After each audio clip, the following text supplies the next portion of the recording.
Kanselado ang klase sa isang paaralan sa Cavite matapos mahulog sa gumuhong septic tank ang 4 na estudyante. Isa ang patay. Saksi si Mark Salazar. Nagdadalamhati ngayon ang pamilya ng grade 5 pupil na si Crizel Ronario. Di so katakalain ng kanyang ina na disgrasya pala ang aabuti ng anak na pumasok pa kahapon sa paaralan. Pinapunta po ako ng school para po may emergency lang daw pong nangyari. Di pagpunta ko po ng school, wala na po yung nadala na po ng ambulansya sa malapit na ospital. Pagdating ko ho doon ay sinalubong na po ako ng mga teacher na wala na daw po ang anak ko. Ayon sa pulisya, nakaupo sa ibabaw ng Poso Negro ng Sinalong Elementary School sa Alfonso, Cavite si Crizel at 3 pang mag-aaral. Pero biglang gumuho ang septic tank at nagkapatong-patong doon ng mga bata. Nangyari po ito kahapon po ng 12:30 po. Ang mga biktima po ay kumakain po, sir. Then yung sa kanilang kinaupuan, sir, yung parang upong bato, sir, nakapwesto ron. Then gumuho ito, sir, yung inuupuan nila. Lumusot po doon sa ilalim, doon sa septic tank na matagal ng tuyo, sir. Sa kasawiang palad nga, yung isa sa mga biktima ay namatay, sir, sa paggamutan, sir. Pagbagsak, siyempre, sir, yung other debris nung other tumama doon sa mga bata, sir. Yung 3 bata, sir, karoon naman ng may mga konting sugat, sir. May mga injuries din. Pero outpatient? Oo, sir. Pinuntahan namin ang Sinaloa Elementary School para sana makausap ang pamunuan nito pero wala kaming inabutan. Ayon sa pulisya, kinansela muna ang klase roon dahil sa tromang inabot ng mga mag-aaral. Nagpadala na rin kami ng mensahe sa DepEd Alfonso District para kunin ang kanilang panig pero wala pa silang sagot. Aksidente, wala naman kagustuhan nung nangyari na yan. Nakausap niyo yung pamunuan ng eskwela? Wala pa, sir, at kasi hintay din namin ang kanilang statement, sir, kung sakasakali, sir. Pag-uusap-usap pa. So, yung pamilya siguro, sir, kung ano man ang pag-uusap nila, sir. Hindi ko ho alam kung kami ho magrereklamo kung hindi ko pa ho maisip kung paano ho ang magiging ng anak ko. Ang gusto lang ho sana namin, matulungan kami para sa paanyuan ho ng... Para sa GMA Integrated News, ako si Mark Salazar, ang inyong saksi. Pumalo sa 58 peso level ang halaga ng piso kontra dolyar. Nagsara kaninang palitan ng piso sa 58 pesos and 27 centavos. Mas mahina kumpara sa 57 pesos and 90 centavos kahapon. Huling pumalo ang piso sa 58 level kontra dolyar noong November 2022. Ay kay BSP Governor Eli Remolona Jr., ang patuloy na paglakas ng dolyar ay dahil sa delayed rate cuts ng US Federal Reserve. Pinalutang ni Senadora Risa Ontiveros na may kaso umano sa ibang bansa ang ilang incorporator ng kumpanya kung saan incorporator din si Mayor Alice Guo. Kasunod niya ng pahayag ng alkalde kung saan itinatanggi niyang espiya siya at nilinaw rin ang ilang aspeto ng kanyang pagkakilanlan. Saksi si Maris Umali. Your Honor, hindi ko pa lang po siya masyado maalala po.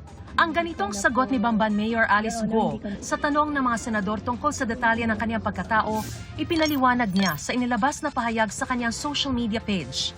Humingi ang alkalde ng paumanhin sa isang pahayag na pinost online. Halos blanco lang daw siya tuwing haharap sa mga senador.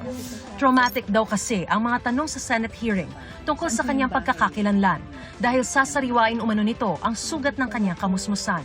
Anak daw kasi siya ng kanyang ama sa kanilang kasambahay. Bata pa raw ay iniwan na siya ng kanyang totoong ina.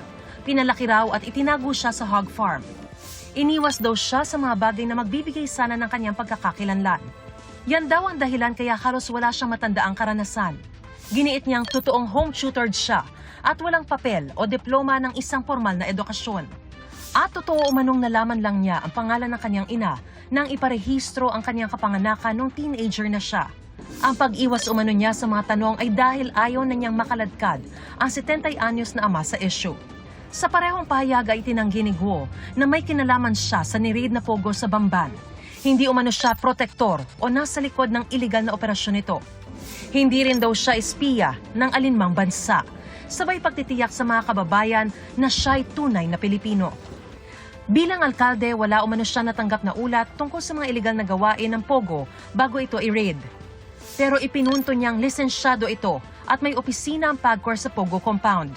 At PAGCOR ang may responsibilidad na i-red flag o supilin ang anumang paglabag nito. Tungkulin din daw niya na bigyan ng maayos sa trabaho ang mga kababayan, kaya pinayagan ang pagtatayo ng Pogo Hub. Pero nakatayo na ang Pogo compound bago pa siya naging alkalde noong 2022. Nakalista pa siyang kinatawan ng kumpanya nag-apply ng permit sa munisipyo noong September 2020. Pagpunto ngayon ni Senadora Risa Ontiveros, incorporator siya ng Pogo sa Bamban base sa mga dokumento noong 2019 pa isinumite sa Securities and Exchange Commission o SEC. Gayon din ang Chinese na si Zhang Ruijin at ang Dominican na si Bao Yenglin. Si Zhang na-convict umano noong isang buwan matapos masangkot sa umano'y largest money laundering case sa Singapore, habang si Bao Ying may kinakaharap din umanong mga kaso. Ipatatawag naman ng NAPOLCOM si Mayor Guo bilang bahagi ng proseso ng pagtatanggal sa kaniyang kapangyarihan ng pangangasiwa sa local police para mapag-aralan kung may basehan ang hakbang na ito. Ngayong linggo raw nila inaasahan lalabas ang desisyon ng NAPOLCOM. Maging ang Philippine National Police, sinisiyasat na rin ang kaso. Iniimbestigahan na rin po natin kung nagkakaroon po ba ng kapabayaan yung local police po natin ng Banban Tarlac, kung bakit po hindi po nila na-monitor na may ganito po palang illegal activities yung Pogo-related business. Ayon naman sa PAGCOR, ilang floor lang ng isang gusali sa Baofu compound ang lisensyado sa kanila at hindi ang buong compound. Hindi raw masabi ng PAGCOR kung may iba pang bahagi ng compound na nag-ooperate bilang Pogo Hub. Para sa GMA Integrated News, Mariz Umali ang inyong saksi.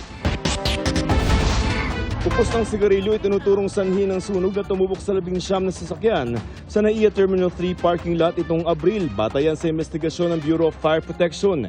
Dahil dito ay tinuturing ng BFP na aksidente ang nangyari at wala nang inirekomendang kasuhan ukol dito. Wala rin daw napansing kaduda-dudang galaw sa parking area na magsimula ang sunog. Sinubukan ng GMA Integrated News na makuha ang pahayag ng Philippine Skylanders International Incorporated o PSI na nagpapatakbo ng terminal pero wala raw otorisadong magsalita sa kanila. Dati nang sinabi ng PSI na sasagutin nila ang halaga ng pinsala para sa mga nasunog na sasakyan.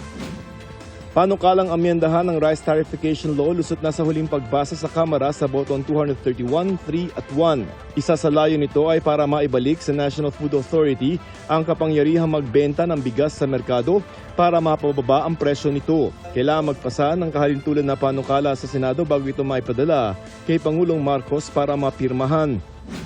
Dalawa sugutan sa pagbagsak ng Cessna plane sa San Fernando City, La Union. Nagsasagawa muna ng test flight ang piloto ng naturang aircraft kasama ang isang student pilot nang bumagsak ang eroplano. Inaalam pa kung human o mechanical error ang nangyari.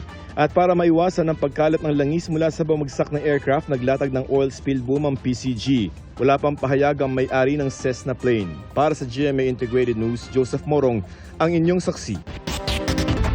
Patay ang anak ng mayor ng Santa Ilocos Sur matapos bumangga minamanehong big bike sa isang SUV. Nasawi rin ang 2 taong gulang na bata sa banggaan naman ng truck at tricycle sa Calasiao, Pangasinan. Saksi si CJ Torida ng GMA Regional TV 1 North Central Luzon. Nakunan ng CCTV ang SUV na ito na binabagtas ang isang kalsada sa Santa Ilocos Sur. Maya-maya, dumating ang humaharurot na big bike at sumalpok sa SUV. Kinilala ang biktima na si Jerome Jesus Beno IV na isang barangay chairman na anak ng alkalde ng bayan. Hindi niya napansin yung kasalubong niyang sasakyan na SUV at yun nga nagkaroon ng parang head-on collision. Yung katawan niya medyo nalamog kaya yun siguro ang reason kung bakit siya namatay. Bilang amay talaga masakit yung kalubang mo talaga. Kasi siyang youngest, future public servant to. Sana, ito ay nagpapasalamat ko sa lahat na nakikiramay sa amin. Nagdesisyon ang pamilya Beno na hindi na magsampa ng kaso laban sa driver ng SUV. Sa Calasiao, Pangasinan, isang truck ang sumalpok sa isang tricycle. Sa cellphone video, kita mga sakay ng tricycle na sugatan. Ang 2 taong gulang na bata nagkahandusay sa kalsada. Sinubukan siyang dalhin sa ospital pero dead on arrival. 5 iba pa ang sugatan kabilang ang driver ng tricycle. Napakalakas po. Kasi yung mga sakay ng tricycle, lahat dinala sa ospital. Tsaka may namatay.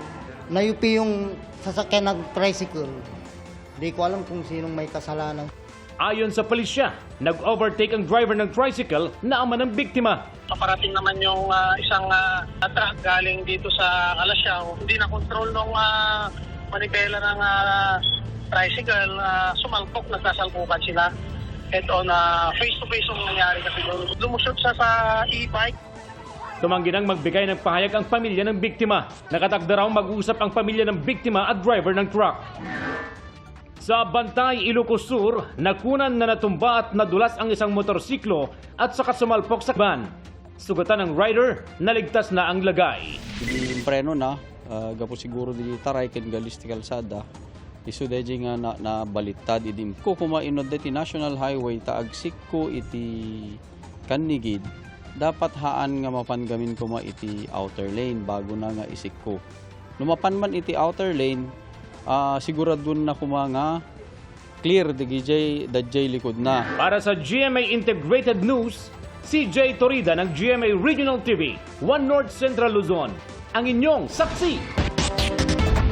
Hindi pa tag-ulan pero toneladang basura na ang nakolekta mula sa Ilog Pasig simula na pumasok ang taon ayon sa MMDA. At sa dami ng basura sa ilang lugar, naperwisyo ang mga pasahero ng Pasig River Ferry Service. Saksi, si Dano Tingkungko. Dahil sa sandamakmak na basura sa Ilog Pasig, muntik matigil kaninang umaga ang biyahe ng ilang ferry boat mula PUP Station hanggang Loton sa Maynila. Halos hindi kinaya ng dalawang ferry boat ang biyahe lalo't pumupulupot sa mga LSC ang mga basura. Ang kanilang makina ay nag-overheat na dahil dun sa mga basura na kanilang nadadaanan. Nag-dispatch ako ng 2 available boats from our Kapitan Dockyard para sunduin yung mga pasahero na kung sakaling mag-overheat itong dalawang bangka, mailipat namin from Valenzuela Station to Pinagbuhatan Station. 3 trash skimmer ang naghakot ng mga basura pero hindi nila kinaya ang dami ng umagos sa hilog. Ayon sa Pasig River Ferry Service, ito ang pinakamakapal na basurang nasa lubong ng mga ferry nila simula nang magbadya ang pag-ulan. Magsususpende na dapat ng mga biyahe pero may mga pasaherong kailangang ihatid. Pinilit kaming tumawid ng Loton Station. Mabuti naman nakarating yung mga pasahero kaso lang mabagal lang ang pagtakbo ng aming ferry. Ngayon, pagbalik naman namin, ganun ulit, napuluputan ulit. Matagal yung biyahe namin. Instead na 2 hours, umabot po kami ng 3 oras. Minsan po may nadadaanan po mga basura kaya tumitigil-tigil din po. Mas nagtatagal po yung biyahe po namin. Naglabas ang MMDA ng abiso tungkol sa basura sa Ilog Pasig, sabay abiso sa publiko na maging responsable sa pagtatapon ng basura. Nauna na nilang sinabi na regular ang paglilinis ng ilog na ilang dekada nang nire-rehabilitate dahil sa problema ng basura.